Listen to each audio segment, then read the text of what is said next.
Hi everyone, welcome back. This is for episode 2 of the new Ranma. I love this show. I can't say enough about it.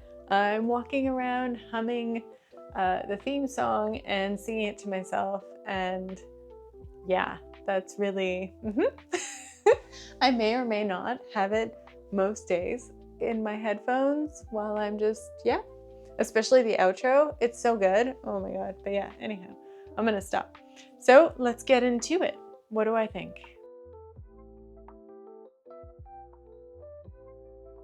So in the beginning of episode 2, you see Ranma and Akane, and clearly there's still like a distance there where they don't really want to be around each other, but the girls are going to school. So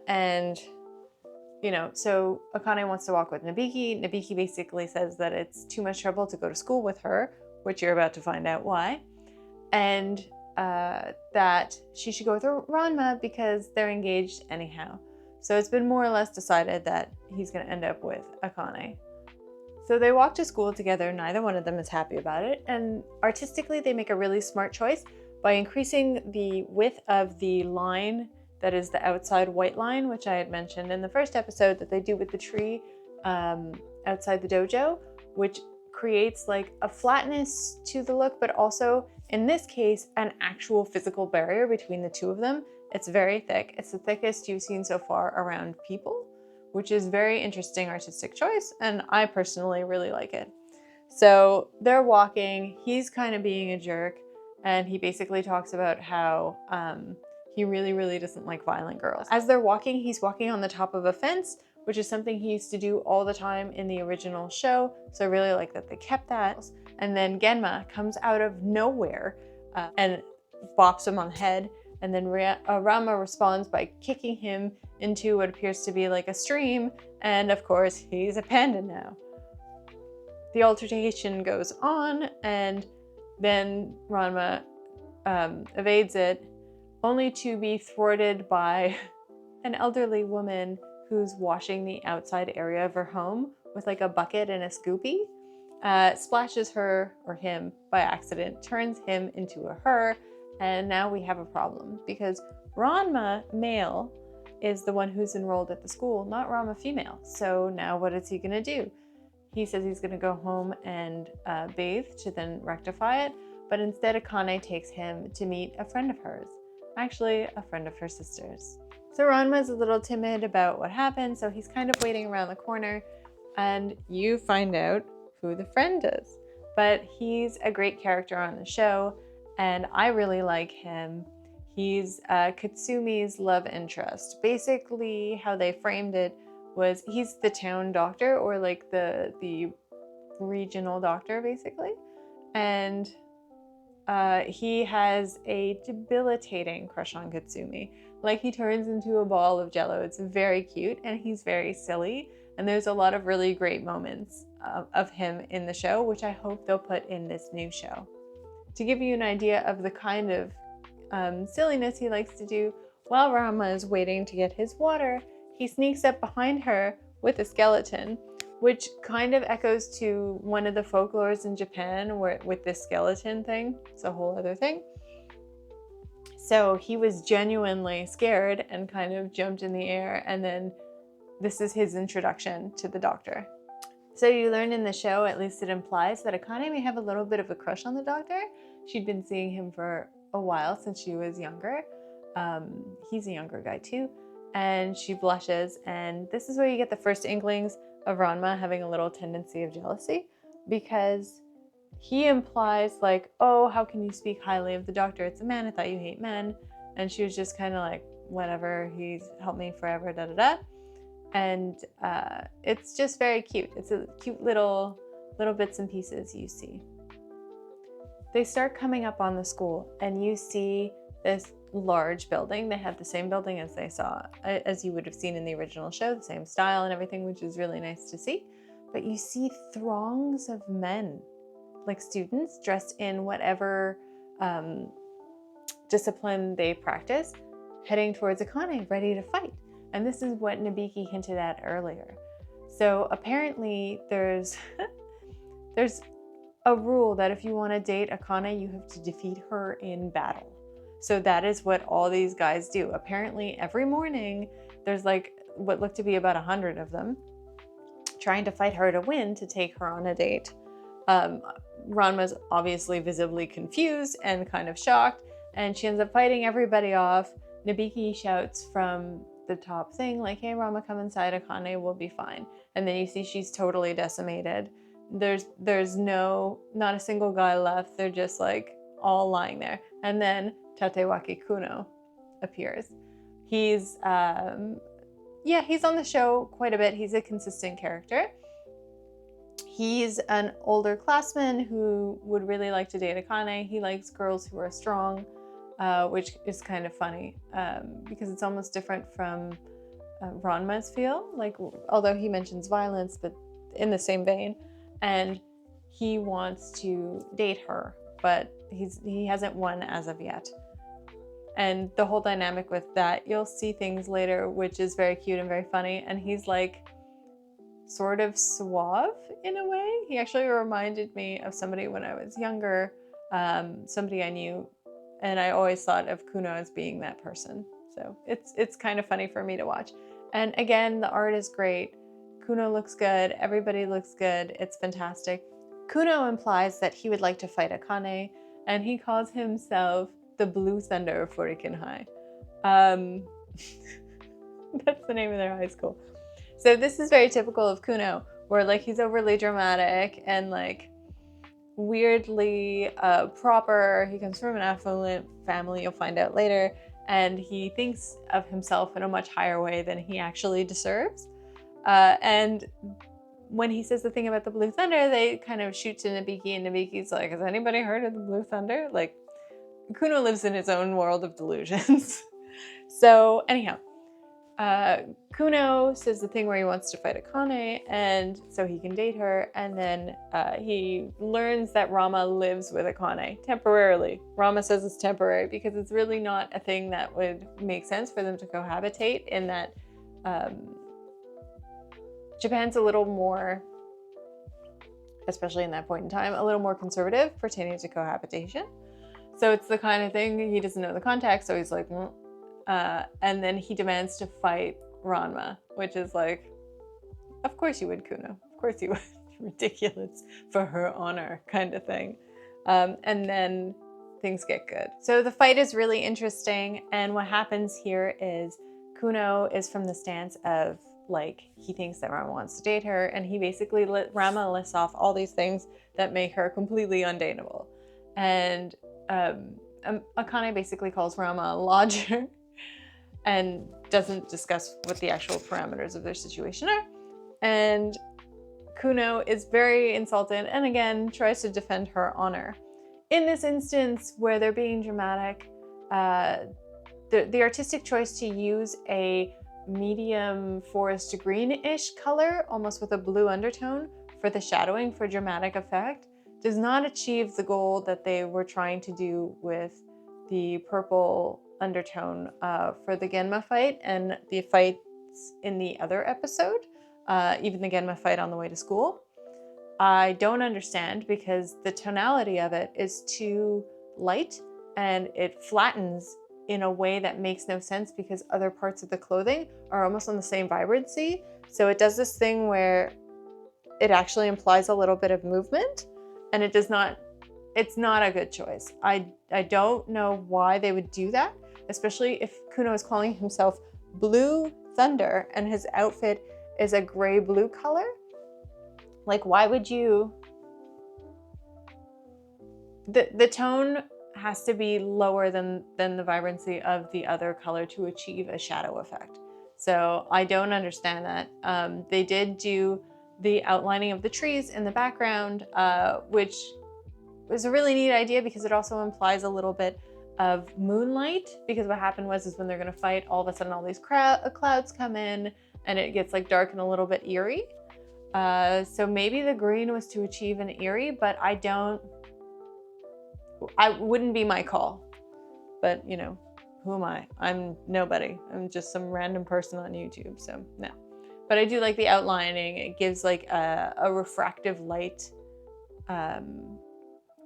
implication that's very nice for this scene. So And it carries on after the few seconds that the green is there. So fantastic. So like I was saying with the thunder and lightning in their battle, so then what happens? What do you think? Thunder and lightning, right? Clouds roll in, and so does rain.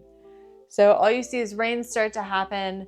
Ranma and Kuno kind of almost connect. Ranma appears to tap Kuno on the forehead, and Kuno's sword sort of touches over here. They freeze in midair, and then Genma comes out of nowhere with a steaming, as a panda, with a steaming kettle, scoops up Ranma, knocks away Kuno in the air. He flies through the air in the very comedic, typical of the original anime. Absolutely love it, complete with sound effects, and scoops Ranma away. The place in which Kuno connected and Ranma connected surprised both of them. Basically, Kuno hit Ranma in the neck and he didn't even feel it. And Ranma, when he poked Kuno in the forehead, he actually wrote idiot on his forehead in like a mark. And then later we find out that he misspelled idiot, and that's what offends Kuno most. And then you see an awkward dynamic between Nabiki and Kuno, where basically they dislike each other, but the way they look at each other is like, do they dislike each other? I don't know. They're both a little strange, so it's hard to say.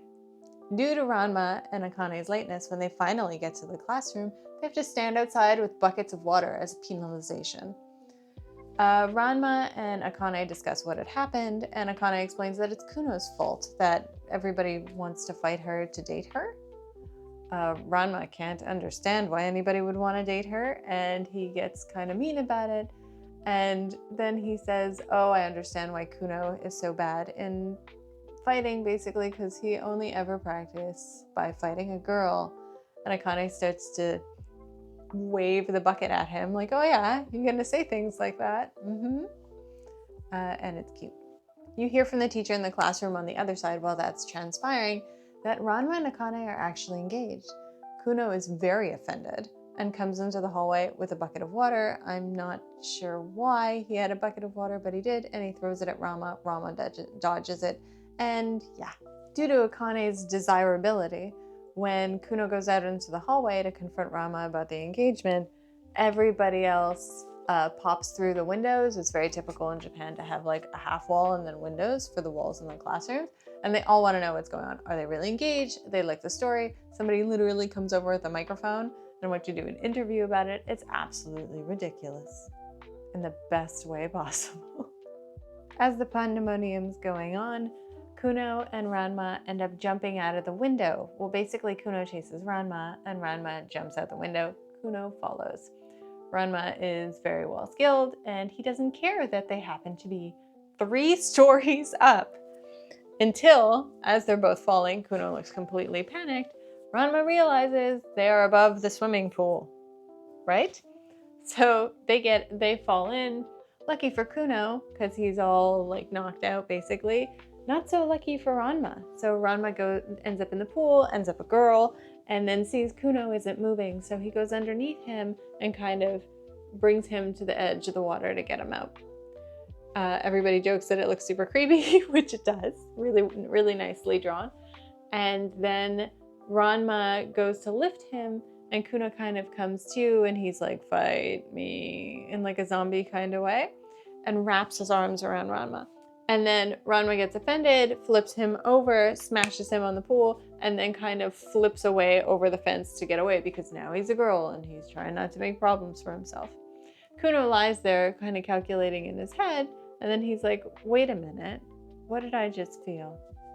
So Akane pursues Ranma after he gets away from the fight, and she comes with a kettle so he can turn back into his male form and go about the rest of his day. What ends up happening is before he can do that, before he can transform back, Kuno comes looking for him. Akane gives Ranma the kettle and then proceeds to request a fight for Kuno. Kuno interprets this as, let's do this so then we can date, and she's just trying to buy Ranma some time. So that ends up happening, nothing really happens there, and then Ranma then interferes and then says he's gonna fight. And Kuno misinterprets this again as a request, and Ranma beats him and basically is like, nobody wants to date you, crazy. And then this more or less solidifies to him as he's having his butt dealt to him that he now likes Ranma female form too, because she's strong and can fight like Akane. So what ends up happening is Akane and Ranma go home. He goes outside and sits by the pond, and Nabiki gives Ranma a letter. In the letter, it's a letter, calligraphy letter from Kuno, basically saying that he's interested in fighting her and to meet her the next day at this particular place. So she goes to meet him, Ranma in female form, and Kuno shows up, and he goes to draw his sword, and it's a bouquet of roses. And basically it shows his intentions that he's interested in her, and then he leaves. And Ranma is super flabbergasted. He's just like holding these flowers, confused, and what was that? And kind of collapses to the ground, kneeling, turns gray into ash, and kind of dissolves. This is a really nice artistic choice. The coloration is good. The drawing of him, like the outlines are done almost with like a crayon, and like the irregular line of it implies like an impermanence to his structure that is really nice. Also that the roses, when Kuno hands them over, you see it kind of half in the screen, are done excessively beautiful. So it's the kind of thing, even if he wouldn't be interested in it, their beauty draw his attention. So it's another really nice implied, not implied, but like, yeah, an implied significance and focal point, which is really nice. So Ranma dissolves, Kuno walks away, and that's basically the end of the episode. Really great. The fight scenes were great. The coloration was great. Even I neglected to mention that the fight scene between Kuno and Akane, for like the few moments that it lasted, the shadowing and choice of the flat color went back to like the purple blue, which is much better. Maybe they did the green thing because it was nighttime for the Kuno fight. I don't know. It doesn't really make sense to me, but it just is what it is. Lovely, great choreography, great art choices.